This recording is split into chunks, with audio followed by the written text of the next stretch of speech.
Good morning, Comms Club. Lovely to see you here for video number 12, I do believe.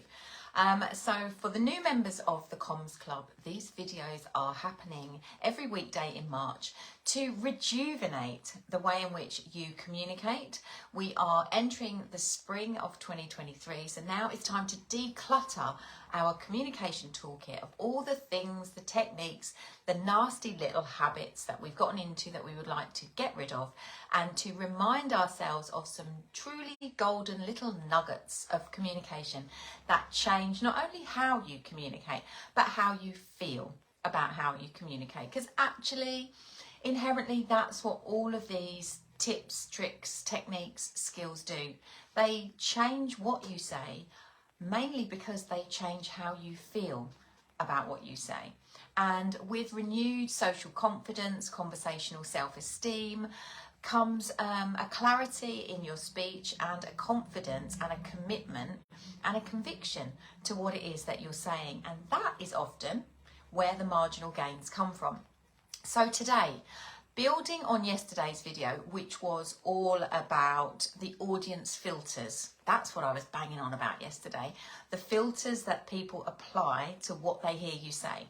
And once you understand what those filters were, watch yesterday's video, video number 11, to find out what they are. Then it reminded us of how powerful we can make our content, because we know the little bit of self-talk and the filtering that's going on in our audience's head. So today builds on that. I want to share with you 3 questions that I always, and I do mean Brownie's honour, I always ask myself before I speak out loud in any forum. I asked myself these questions before I went live right now.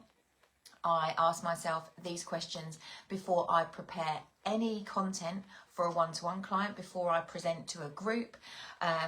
These have proved to be one of the biggest gifts that were ever shared with me as part of my corporate personal development. And it's 3 questions that really will serve you well to make sure that when you speak out loud and the content that you're sharing is important to you, that it hits the spot as much as possible. 3 questions. The first question is, who are you talking to? Now, this might sound obvious, but I'm not talking about naming them. I'm talking about profiling your audience, be it one person, be it 2 people, be it a friendship group of 5, be it a class of 30 delegates on something, be it an audience of 500 or, your team, whatever. I'm not asking you to name them. In answer to the question, who are you speaking to? I'm asking you to identify similarities, pieces of information that you know about your audience because you have profiled and thought about them in advance. Now, the value in doing this is that your communication is at its absolute premium impact when you are delivering it for the benefit and you are in service to your audience. So I would encourage you never to present from your perspective. I would encourage you to present from the seat of your audience members, even if that's just your husband and you're going to have a really important chat with him. Think about profiling him and how he feels, what he's going through at the moment, what's happening in his life, how he's likely to respond to the topic that you're going to bring up. In the same respect, if you've got 2 very different audiences, so let me give you an example. I used to work in network marketing, and one of the things that I used to do was to share the business opportunity that I had with different groups of people. And it was important that I made sure that I shared what I believed were the most relevant and useful and interesting pieces of information about the business opportunity with the audience that I'd got. And so if I was talking to a group of mums who were on maternity leave or were thinking about returning to work after having kids, then the likelihood is that in their world, when I thought about profiling them, the things that would be important to them are likely to be flexibility of working, working around school holidays and school commitments, being their own boss, having flexibility in the areas of the business without any pressure, no deadlines, no KPIs, but having an income that they could create and work from home. So I would think about all of the similarities that that type of audience would have, and I would then pick the pieces of information about the business opportunity that I had that helped them understand the opportunity and hit the two filters I talked about yesterday. The bits that were interesting to them and the bits that I believed would be relevant until I knew them better. Vice versa, if I had a group of corporate people who were, you know, all of an age where they were likely to have grown-up kids that didn't need them to look after them if they were sick and couldn't go to nursery that day, and that they were looking for an alternative to the corporate world, I might try to profile them and think, actually, these people, they're not interested in flexibility, working from home around bedtimes and teacher training days. What they might be looking for is the freedom to travel and work while they travel, to match a corporate income, to be able to use the transferable skills that they have built up in their corporate careers and understand how they could be used to generate an income that had a legacy income stream to it. So that would mean when I profiled who I was talking to, I would then be able to pick out very different pieces of information that I believed would get through the filter of, is this interesting to me and is this relevant to me? It is never a waste of time spending 2 or 3 minutes profiling an audience that you're going to be talking to. And even when I prepped to do this live with you today, I thought about, what do I know about you? Now, there's so many of you in this group that I don't know all of you inside out and personally, but I know there are some similarities. And the biggest similarity you've all got is you have chosen to be part of this group because you want to improve the confidence and clarity of the way in which you communicate. So on that basis, I'm going to make some assumptions that either it's skills that you don't currently possess, you are tight for time, and so you need to receive information in bite-sized chunks. It needs to be stuff that you can put into practice straight away, that makes the difference there, and stuff that will allow you to experience more joy in your communication. So I've done my bit about thinking who I am talking to, and therefore when it comes under this topic of how to make sure that your content resonates with your audience, I have picked out only the pieces that I think would be interesting to you and relevant to you.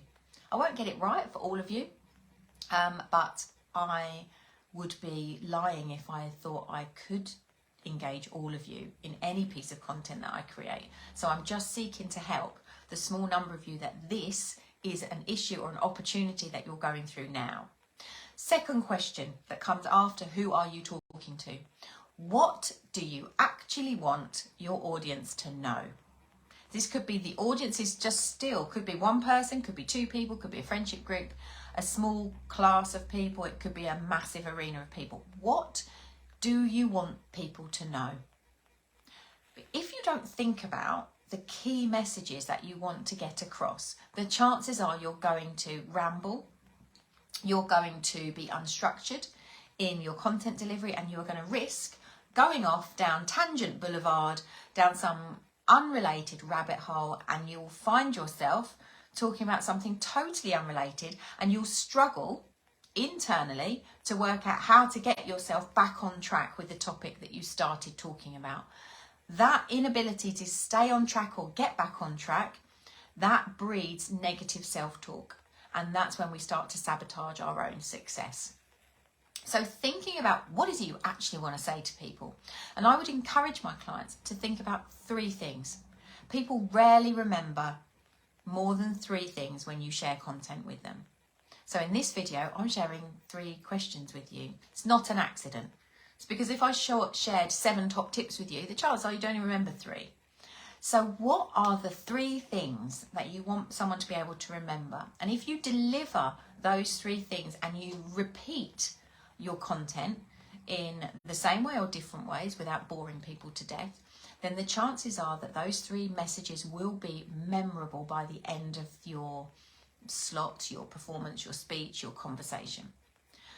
And this, I find, is often a game changer for communication, because people know they want to talk about something roughly in the reign of this, but they don't think about what the key messages are. And then they wonder why their audience doesn't really gain as much as possible from their communication and struggles to be able to use it and promote what you've shared with them. So who are you talking to? Profile the people. What do you know about them? Therefore, which bits of information will be interesting and useful? Secondly, what are the 3 things you want to tell them in your piece of information? And the third thing to do to prep well is think about how do you want them to feel at the end of your speech, presentation, team talk, conversation. Now, sometimes people skirt over this because they perhaps don't believe it to be important or relevant, or it just might not matter so much to them. And I always think that's an interesting approach, because I've said it here before, and I'll say it again. People don't always remember what you say, but they will always remember how you made them feel. And therefore, thinking about the emotional response you want to create to your piece of content is critical, because it does 2 things. It allows you to shape the words you use and the language that you use in your content. And it also indicates to you the type of energy, the tone, the behaviour that you should use during that presentation, that speech, that conversation, to create that emotional outcome at the end. I remember having to deliver news in a corporate world about redundancies. I thought about the people I needed to talk to. I thought about what the messages were that I wanted to convey and what questions they might have. And I tried to answer them in my content. And I'd thought long and hard about how I wanted them to feel. And in that scenario, what was more important to me on one occasion that springs to mind was I wanted them to feel really informed, so that they had all the facts. I wanted them to feel that they could trust that I was telling them the truth, the whole truth, and nothing but the truth, the good, the bad, and the ugly about the situation. And I wanted them to feel that they had the opportunity to be supported throughout the process. Therefore, those 3 desires meant I chose language that aligned to that, and my tone of delivery and the things that I chose to repeat and the behaviour that I used in front of them, I felt was right to delivering that emotional outcome. So if I wanted them to feel clear and supported and they wanted to trust them, it was unlikely it would be great to make my delivery of their redundancy information like a stand-up comedy routine, because it would be inappropriate and it would leave them not feeling those emotions at the end. Likewise, if I want somebody to feel excited about something, empowered to create a change, if I want them to feel like they've got the answer, the solution to a hurdle that they're overcoming, then you can tell my energy, my behaviour, the tone, it changes, because it affects the non-verbal pieces of communication in my delivery, affect the way they feel at the end. So those are the 3 questions that I would encourage you to give a little bit of time to before you communicate an important piece of communication next. Profile your audience. Who are you talking to? What's going on in their life? What do you know about their motivations? What do you know about their feelings? What do you think they will feel about the content you're going to share with them? Second thing, what do you want them to know? What are the 3 key messages? And within those messages, are you likely to get a kickback? Are you likely to get them ask a question about X, Y, or Z? If you think you will, then answer that potential question in your content, and they will really feel like you are connected and you understood them and that you can empathise with them in their situation at that moment.